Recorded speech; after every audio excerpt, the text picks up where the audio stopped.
don't just do it to do it because everybody else is doing it. If it's not your thing, if you don't really feel like you're gonna, connect or be able to keep it up, or if it's just gonna be like a burden and not something that you look at as fun, I would definitely suggest against doing it. Welcome to Hot Docket, the show where we talk about winning marketing strategies that have built the most successful law firms. Join us every 2 weeks for the latest trends and tactics to grow your law firm.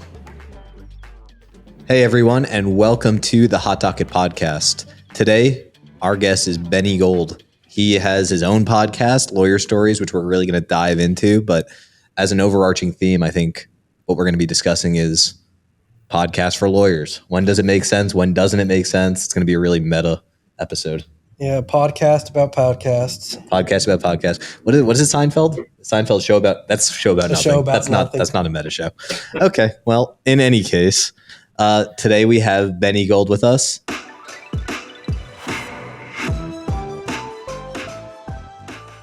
Benny, thanks for joining.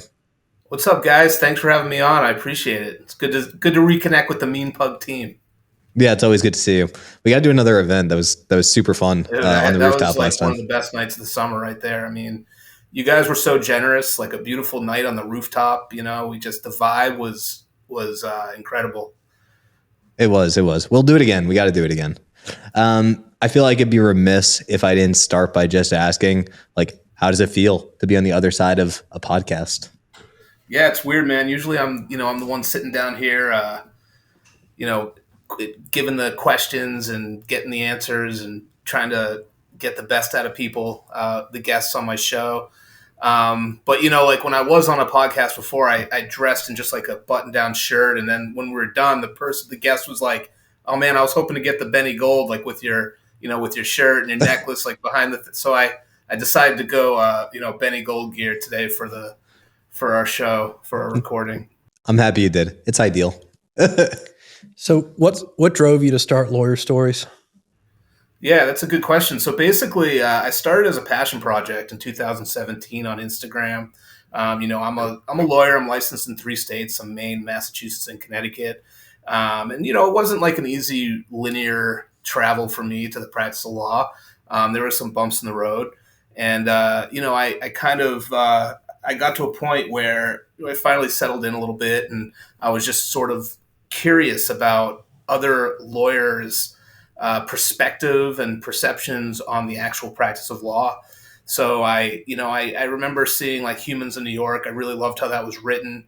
And I kind of thought to myself, man, I'd love to hear some lawyers speak like that. Like I'd love to hear like what their perceptions are and like why they went to the practice of law. So I started with like 5 people I knew, and it ended up being like one of those things that it took off a little bit. Like I started to figure out Instagram, and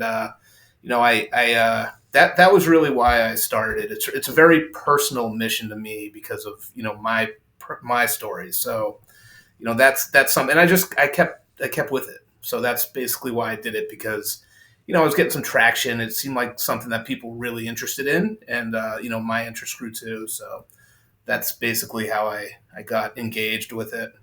Yeah, I feel like you were one of the original like creating community for lawyers type of folks. Now we see it everywhere. I think there's a couple of other agencies actually that I know are springing up similar communities. So I feel like you were a pioneer. Oh, thank you. I'll have to check those out and see if they're legit. No, I'm just kidding. So can you tell us some of the challenges you had to go through when you were starting up your podcast? Yeah, the podcast. First of all, I was in a different room in my house. I recorded in my house, so So I had to change rooms because we had a baby. So I had to like bring we have a room downstairs. I have a studio, but in terms of technically, I'm not very tech savvy. I kind of had to teach myself like what system to use, whether it be Libsyn or I see we're on like Riverside. One of those, and then I had to figure out how to upload to YouTube. We have a YouTube channel. Figure out how to get everything connected to the biggest streaming platforms, or like Apple, Spotify. Figure out all that. Figure out how to write the copy. Like I still actually do all that. Occasionally I'll get some help, but I still write all the copy. So it was very like time consuming. But one of the biggest things I would suggest is obviously you have to be consistent with it, but you also need to have systems. Like you got to know, like just like with everything, like you got to know when you want to release an episode and like when that goes up, like what you're gonna do while you're waiting for the thing to upload, like. So it was a lot, like trying to figure out the systems and try to do it. But I did have a good partner with Jared. Jared Russell was really, he still helps me a lot. And I use the Boston Podcast Network, 617 Pod. So they help me now with producing the podcast. So shout out to them. I was just going to ask, are there any mistakes or any lessons you'd want to give to somebody who's going to start a podcast for the first time? Any advice there? Yeah, I mean, so one thing that I like to do now is I like to ask a question that will this is more advice. Like one thing I like to do is ask a question that I know is going to provoke a response that can be used in a reel, in a clip, all across social medias. Because even I admit, like as much as I love like doing a podcast, people might not be listening to it for 45 minutes an hour unless they have a commute, unless they are one of those people who have the thing in their ear all day. Like that's not really me. Sometimes I'll have something playing in the background, but get the clips.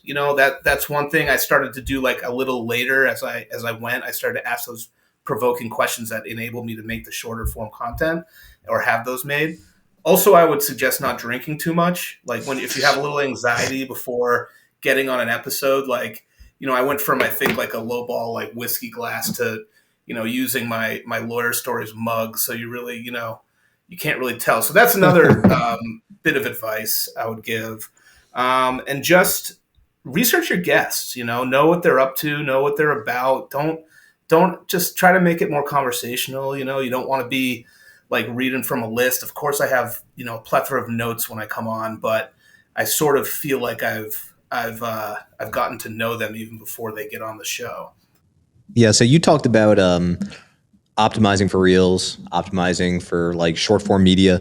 Are there any tools that you've kind of onboarded to help with that? Like I know we use Munch, I think is our tool we use on the AI side to just like chop up big. I used to think it was called something complete. I think thought it was called Munch, but Munch to chop up these clips into that short form format. Do you have anything that you can recommend for that type of thing? So I will say this, like at first when I started doing this, and I feel bad for this young lady because I sent her over just like the podcast. I was like, hey, can you find a clip in here? And the podcast was like 35, 40 minutes. She's not like an attorney, not familiar. And I was making her like go, what you want to do is you want to either ask your guest, like, do you think you hit a point that you want to get like 60 seconds on, or just go through and find something that is thought provoking, something that people want to listen to, that gives you advice. And in terms of, if you don't have the technical like capacity to be able to cut it yourself, like I found somebody on Fiverr. I have somebody on Fiverr that like weekly I just say, hey, this is our clip for the week. I send them the link to YouTube. I find the clip that I want to use, and I send it over to him, and he turns it around in a day or two. Yeah, awesome. So you figured out process to get it done, right? It's all about the process, So I try not to get too far ahead of myself with releasing podcasts without getting the clips in. Like I did a clip a couple days ago. Yeah, that's awesome. Great advice. So I want to pivot a little bit here and talk about social media because, you are, I would say, one of those few lawyers that's actually figured out a way to make social media work for you. So I'd love to hear, how have you been able to build that following and leverage it for your business? Thanks. Yeah. I've definitely seen a lot of people out there, lawyers now on TikTok and like on Instagram, and have thousands, maybe million followers, hundreds of thousands of followers. For me, it's always been organic, like staying organic. I was like not putting anything weird on my Instagram, not buying followers on my Instagram. I don't know what other people do. It doesn't matter to me because you just got to like do what you're doing and stay in your lane and not worry about everybody else. But I learned how to use Instagram a little bit from listening to like Gary Vee. Are you guys familiar with him? Like he was sort of like a, go in and look at the commentary and the engagement as a cocktail party. Somebody makes a post, go in there and you could like a few of their posts, or go in there and make a comment. they'll notice, they'll see who you are, and then they'll come back and say, oh, this looks interesting. What's Lawyer Stories? And sometimes they don't. Maybe it works 1 out of 10, 2 out of 10 times. But I use that method for a long time. And I liked kind of getting into Instagram and seeing what people were doing, like seeing what the lawyers were doing, and sort of making myself known. If I wanted to message somebody, I would. So that's my advice. And in terms of leveraging, one thing that I really pride myself on in Lawyer Stories is I get to know, like, we featured over 2,000 attorneys now, and I don't just take their story or information as a copycat platform. Like, I don't just take it from their site and put it on mine without them knowing. I say, hey, would you like to be featured? Like, send us your story, include X, Y, and Z. They send it to me whenever they can. We have some stories in the queue. And I get, if I follow up with them, I tell them how to join certain things. I tell them about our podcast, and I've built relationships. So for me, the difference and how I've leveraged it is I built these relationships to the point where now we're actually having some events, which has been, and obviously we kicked it off in Brooklyn, which was an amazing event. We got stellar photos from there. But that's how I've leveraged it. I've met like a lot of people through it, by actually, being myself and just like introducing myself and sharing what I do. And just meeting people from everywhere. It's unbelievable. That Brooklyn event was awesome. We got to have another one. We'll have another one. Yeah. So we talk to a lot of lawyers that want to start their own podcast. And, I'm curious how you think that starting a podcast will help other lawyers. And if you think it really makes a big impact on their personal branding or for them as a subject matter expert. Yeah, I mean, I think it does. I think you got to be consistent with it. Some people put out an episode or two and then sort of wait 6 months to do it. So you should have a plan for it. You should line up some guests before you're going to do it. I think it would help getting to know people. Like, it's worked for me, even on just Instagram and social media. But you might ask somebody who you are interested in having as a referral partner to be on your podcast. Maybe there's somebody in personal injury who works in Atlanta. Then you get a lot of for some reason you're in Florida and a lot of the Atlanta cases come through you. Like, maybe you have somebody on your podcast, you get to know them, you build these relationships. But you just have to start. You can't think about it too much. You just have to start. But I think I think it is a good idea for lawyers who want to put themselves out more to get into the podcast space. Yeah, I think it circles back to this idea of like account-based sales, right? You're just building relationships because eventually people have problems. And if you're in communication with them, you've built this conversation and dialogue, it's more likely that they're going to want to work with you. So I think it makes a lot of sense for any B2B business really to do something like this. But on that note, like I'd be really curious to hear from you. What do you think a bad reason to start a podcast would be? Wow, that's a good question. A bad reason to start a podcast. I don't know, just to maybe for the wrong reasons, like to talk about negative things. I would say, like, if you're gonna trash people, like, don't do it. I don't think any lawyers would really do that. I hope not. But I would say keep it positive. You definitely don't want to keep it positive and professional. I used to get stories from people or young ladies that would like, do you think you could send another photo that might be a little more appropriate for Instagram, and like this professional networking. But, I think don't just do it to do it because everybody else is doing it. If it's not your thing, if you don't really feel like you're going to, connect or be able to keep it up, or if it's just going to be like a burden and not something that you look at as fun, I would definitely suggest against doing it because it can be a lot of work. Yep. I think that's all good advice. Have you noticed anything in common with the podcast that you might see pop up, do a couple of episodes, then just completely disappear? Not really. I mean, I don't really keep track of the ones that disappear that much, I guess. I don't really watch too many, to be honest. I just think, I don't know, a lot of them are pretty similar. I think a lot of them are talking about cases or talking about like techniques and that sort of thing. I think you really got to work hard to like distinguish yourself and distinguish your brand. But I don't know what would drive a podcast off. I think maybe if like an attorney, obviously being a lawyer, very busy. People might not have time in their schedule to keep producing episodes. But I have seen a lot of stuff that's sort of the same. So I think maybe that's a driving force to leave it. Yeah. So I know the focus of this podcast is podcasts, but I think it's like, it'd be remiss if we didn't talk a little bit about, lawyer stories as a whole and kind of the idea of community building inside legal. What do you think lawyer stories bring to the table and, fills a gap, I guess, on the legal side in terms of community? Where does community fit in? Yeah, thanks. I mean, I'm all about community. I mean, I started calling this thing a community like when we just started because I saw people connecting with each other inside of in the engagement on Instagram. I remember for a long time I didn't really know what it was, right? I didn't know what lawyers. I knew I was onto something, but I didn't really know what it was. And then somebody said to me that they went to a conference in California, and they said this other young lady ran up to her and said, "Hey, like I saw you on Lawyer Stories," and that it's kind of clicked to me at that point that maybe like this is like a lawyer to lawyer sort of connection, like community type of thing. One thing I like to say that it does bring to the legal profession is it's like an authentic and genuine way to meet people by sharing a little bit of your stories. Now, I'm not saying you have to share your complete story. You could share a little bit of your story, and I'm not saying that we're trying to weaken lawyers and make them, look weak and feeble to their clients, because obviously we want lawyers out there who are going to fight, right? But I do think it is an important aspect to have the legal profession humanizing the attorneys a little bit beyond like their resume, beyond their accolades, beyond the degree. Like, tell us a little bit what your inspiration was, why you're fighting so hard for that criminal defendant, or why it's so important for you, to let that immigrant get into, get the status that they need in the country. So that's really, I think, important. And I think like when somebody subjects themselves and comes on Lawyer Stories,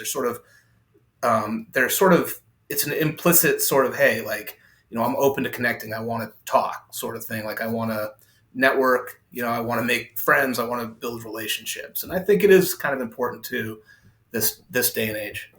Yep. Easy to lose sight of the things that aren't direct in like your legal day to day. So no, I think that's all good advice. So Benny, we always like to wrap up with a little game here. And for you, you podcast, we podcast. It's a podcasting centric episode. So let's talk podcasts.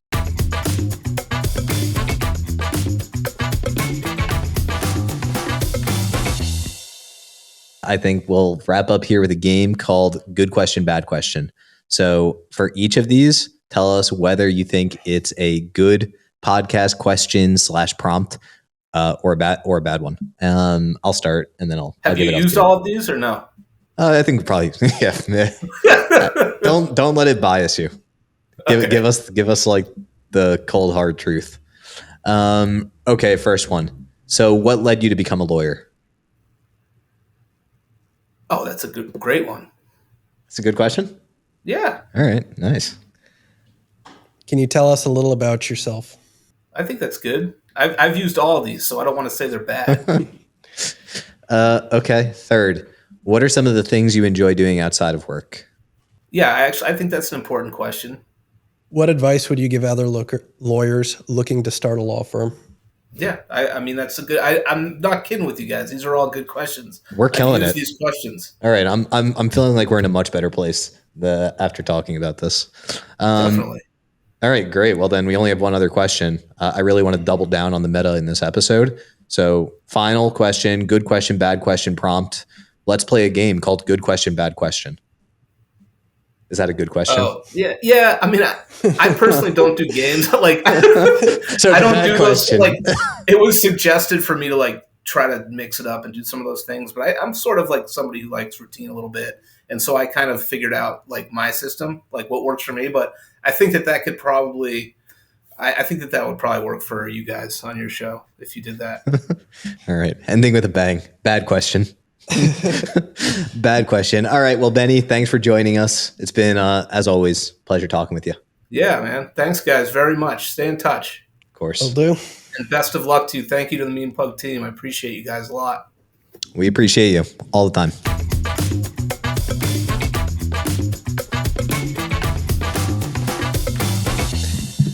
Andrew? Wow, my mic is just all over the place. I feel like every time I get on like the final outro, I'm either breaking a couch or my mic is falling over. There it goes. As is tradition. Yeah, as is tradition. But that was a cool episode because like, who doesn't love meta? That's always fun. I feel like it's like a crossover episode or something. Yeah. And I think he's got a very interesting perspective, having probably interviewed more lawyers than anybody and having been in the podcast space for so long. It's always really refreshing to hear like the OG's perspective on all things podcast. Agreed. And I think like for anybody looking to start a podcast, that takeaway of like build process around it, you know, we've seen that in the work we've been doing, putting together this podcast. I think Benny really reaffirmed it.